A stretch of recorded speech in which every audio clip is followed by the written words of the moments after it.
আর আজকে আমরা এখানে এসেছিলাম রামিসা হত্যার বিচার চাইতে এবং দ্রুত বিচার যাতে সম্পন্ন হয় সেটার জন্য। কিন্তু আমাদের এখানে আমি একটা জিনিস দেখলাম, যেটা যে ধানমন্ডিতে আমরা লাখখানিক অধিবাসী আছি বোধহয়, কিন্তু এখানে শতাধিকে বা একশত আমরা এখানে পার্টিসিপেট করেছি। এখানে দুইটা ব্যাপার আছে, একটা হচ্ছে যে আমি না আসলেও হবে, অন্য কেউ গেলেও হবে, এই ধরনের একটা মনোভাব। আর একটা হচ্ছে যে সংহতি জানাচ্ছি কিন্তু ঘরের মধ্যে। আসলে আমার মনে হয় যে কোনো সামাজিক ব্যাপারেই, বিশেষত যদি প্রতিবাদের ব্যাপার থাকে এবং সেটাতে যদি আমার সমর্থন থাকে, তাহলে আমার সশরীরে এসে এখানে যদি আমি সংহতি জানাই, সেটাতে বেশি সেটা শোভন এবং জিনিসটা দ্রুত বিচারের দিকে যেতেও বোধহয় সরকারকে কিছুটা হলেও ত্বরান্বিত করতে হেল্প করবে। আর দ্বিতীয় হচ্ছে যে এখানে রামিসা হত্যা শুধু না, অসংখ্য হত্যা হচ্ছে এবং সে সাথে সাথে পুরুষ এবং শিশু, মহিলা, নারী সকলেই নির্যাতিত হচ্ছে যে যার অবস্থান থেকে।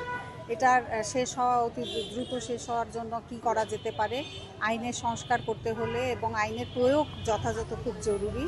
বিচারহীনতার সংস্কৃতি থেকে আমাদের বেরিয়ে আসতে হবে, না হলে কোনো দিনও এই জিনিসগুলো আমরা থামাতে পারবো না। সমাজে পর্নোগ্রাফি, জুয়া, মাদক এমনভাবে ঢুকে গেছে যে একটার সাথে একটা অঙ্গাঙ্গিভাবে যুক্ত। আমরা দেখতে পাচ্ছি যে রামিসার যিনি ঘাতক ছিলেন, তিনি এই সবগুলোর মধ্যেই আসক্ত ছিলেন। সো এই সবগুলোর ব্যাপারেই দৃষ্টি দিতে হবে এবং সমাজ থেকে এগুলোকে নির্মূল করতে হবে। ধন্যবাদ। ধর্ষণকারীর বিচার হয় না দেখেই বিচারহীনতা এবং বিচার প্রক্রিয়াটা এত জটিল করা হয় দেখে আইনের অনেক ধারা আছে যেগুলো দিয়ে ধর্ষণকারীরা 5-6 বছর জেল খেটে বের হয়ে যায়। এটা দেখে ধর্ষণকারী একজন মনে করে যে আমি করে পার পেয়ে যাব।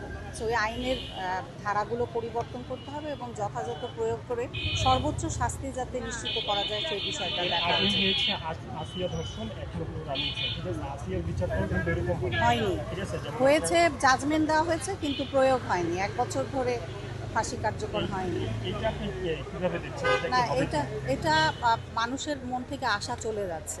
এগুলো যত দৃষ্টান্ত আমাদের সামনে আসছে ততই আমরা আশাহত হচ্ছি এবং যারা অপরাধী সে সুযোগ পেয়ে যাচ্ছে যে আমি বের হয়ে যেতে পারবো।